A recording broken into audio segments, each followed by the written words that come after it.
не в леглото ми.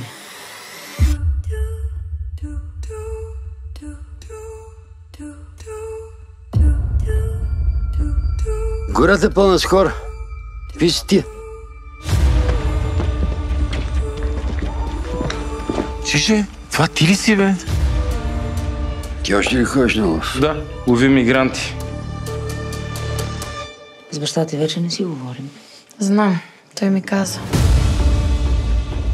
Афганистанци, сирийци, мароканци, има даже негри.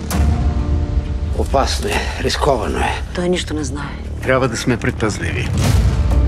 Ти познаш гората най-добре. Ще вземем да работиш с нас, имаме си начин да ти плащаме. Той човек от една единствена следа може да определи ръста, теглото до грам. Аз съм на лов. Тази нощ няма да се прибера.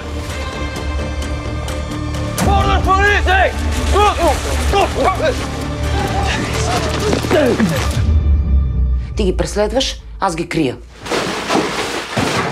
И ги храня. Но ще дойде полицията. Това променя всичко. Дай ръцете, ма. Това, което правим, е напълно легално. Бегай. Има някой друг в къщата? Кога ще ги правите тия хора? За последен път те питам, къде е момчето? Аз предлагам да ги настигнем и да им разкатавам фамилията.